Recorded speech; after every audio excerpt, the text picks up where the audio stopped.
Fala galera, só lembrando que esse vídeo é patrocinado pela 1xBet, maior site de apostas do mundo e que é parceira antiga já aqui do canal do Garone. E a promoção continua. Se você fizer o seu registro no link que está aqui na descrição desse vídeo e utilizar o cupom GARONE, quando você fizer o seu primeiro depósito, você recebe o valor em dobro. Ou seja, botou R$ 50, recebe 100, botou 100, recebe 200 para apostar. Então não fica fora dessa não. Aproveita o link aqui na descrição e utiliza o cupom GARONE no seu primeiro depósito para aproveitar essa promoção da 1xBet. Bom dia a todos, vou assistindo acelerado na hora do almoço. Agora eu vou dar uma aula, mas já vou deixando minha opinião sobre o Juba. Boa aposta, creio que entra na cota deixada pelo Lelê. Cara, vamos lá. Vou falar então já do Juba de início, porque já que foi o Flávio que puxou aqui o assunto, vou falar um pouquinho dele. Cara, então, quem é o Luciano Juba? O Juba é cria da base do Sport, já fez uma boa temporada em 2021, fez uma boa temporada em 2022 e começou voando em 2023. Até alguém me mandou agora lá no Twitter. Pô, Garone, não entendo, ninguém fala qual a posição desse Juba, não sei o que lá. Eu falei, cara, o Juba, que eu sempre falo, é jogador de futebol.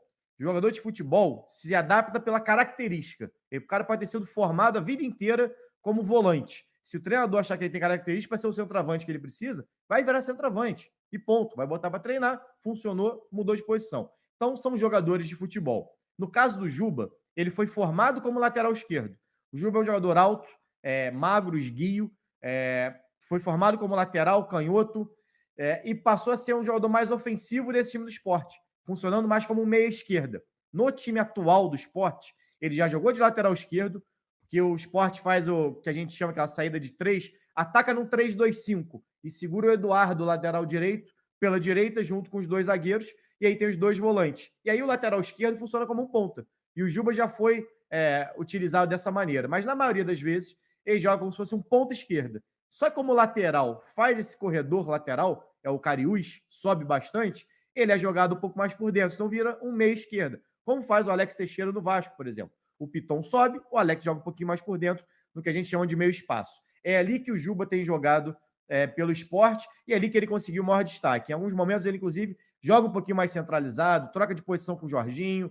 Jorginho, ex-Atlético Goianiense, lembra? Tem mais características de 10. O Juba muitas vezes troca ali com ele, joga um pouquinho mais por dentro, vai um pouquinho mais pela direita, que é um cara que tem uma boa finalização, tem um ótimo cruzamento, tanto de bola rolando quanto de bola parada, tanto que foi o líder de passes decisivos da última Série B. E por ser formado como lateral, ele tem característica também defensiva. Ele é bom nesse duelo 1 contra 1 defensivo. Não é necessariamente um cara muito rápido, talvez por isso até tenha deixado de ser lateral para virar um meia de construção. Até alguém comentou, pô, o cara é novo e não é rápido? Uma coisa não tem nada a ver com a outra. Velocidade tem a ver com característica do cara. Não é todo mundo que tem 20 anos corre igual. Né? O cara corre com 25. Você tem gente que é rápida e gente que é mais lenta. Né? Não quer dizer que o cara não corre. Isso não é a principal virtude dele, falando em relação à característica física, né, do jogador. Mas é um jogador que bate muito bem na bola, tem a bola parada muito perigosa, tanto direta quanto para cruzamento, como eu falei aqui. Hoje é o líder de participações diretas em gols do Sport, artilheiro e garçom do time. Cara, baita jogador. Sim, baita jogador. Jogador em formação, é novo também. Não acho que ele entre numa cota de aposta como o Lelê. Primeiro que são funções totalmente diferentes. Lelê é centroavante.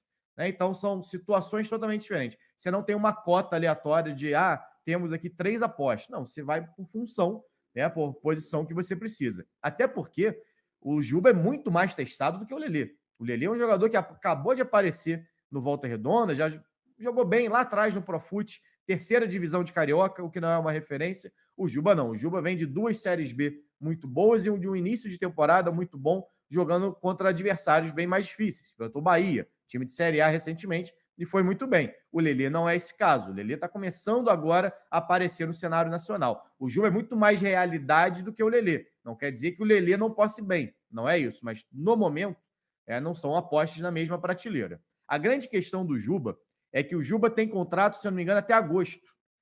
E a partir do dia 1º de março, agora que passou, o Juba já pode assinar um pré-contrato com qualquer outro clube. Era uma das preocupações do esporte. Falei, como eu tenho feito muito jogo de esporte, falei muito sobre isso nas transmissões. O esporte não conseguiu chegar no acordo, pelo menos até agora, com o jogador, então ele é um jogador livre. O máximo que alguém pode fazer hoje é talvez pagar para o esporte para liberar de imediato. Né? Fazer um acordo bem abaixo para liberar 6 meses antes, para não ter que esperar até agosto para ter o jogador. Então, acho que outubro, né, se eu não me engano. Acho que é agosto, se eu não me engano. Enfim, mas essa é a questão do Juba. O Juba hoje é um jogador disponível para assinar um pré-contrato com qualquer clube. Chegou a ter uma sondagem do futebol português recentemente, acabou não indo. Então não sei se é viável ou não, mas é um jogador que está livre, por assim dizer, no mercado, ou vai ficar livre. Né? Então seria um baita reforço para o Vasco, até pelo fato dele conseguir fazer também a lateral esquerda. É uma posição onde o Piton está muito bem, mas o PV ainda não se firmou e o Edmar também não. Né? Até acho que o PV passou na frente do Edmar na preferência do Barbieri, tanto tem sido reserva imediato, mas não tem entrado bem nos jogos. Então o Juba pode ser um cara que pode fazer a meia esquerda em caso de necessidade, pode fazer uma meia central em caso de necessidade, pode ser o cara da bola parada, já que você não vai ter o Nenê em muitos momentos dentro de campo, se é que vai ter realmente renovado até o fim do ano, e pode ser um lateral esquerdo. Então acho que seria um baita reforço visão do elenco, que não chegaria necessariamente para ser titular, a não ser a gente pensar no Vasco no 4-2-3-1, ele brigando por posição com Eric Marcos e Figueiredo como um ponto esquerda. É uma possibilidade. Ele não é, como eu já disse aqui, aquele pontinha que vai chegar na linha de fundo em velocidade o tempo todo. Mas ele tem qualidade no drible, é bom no 1 contra 1, cruza muito bem, então essa chegada pela linha de fundo dele é diferente do Eric Marcos e do Figueiredo, que são destros, até do próprio Alex Teixeira. Então ele acrescentaria uma característica diferente a esse ataque por ser canhoto. O Vasco hoje tem 2 canhotos no seu elenco para fazer essa função de lado. O Orelhano, que não vem atuando, e o Peck, que vem muito bem na direita. Então não faz sentido você tirar o Peck de onde ele está bem. Né? Você pode até testar caso o Orelhano comece a jogar muito bem. Mas de toda forma, você só tem 2 jogadores com essa característica. Então eu vejo o Juba hoje com uma boa oportunidade de mercado, pela idade, é jovem, tem 21, 22 anos de idade. Está disponível, ou seja, vai vir de graça ou no valor muito baixo se você quiser antecipar um pouquinho a vinda, e tem características diferentes em relação à grande maioria dos jogadores que o Vasco tem hoje para a posição, inclusive podendo fazer mais de uma função em campo.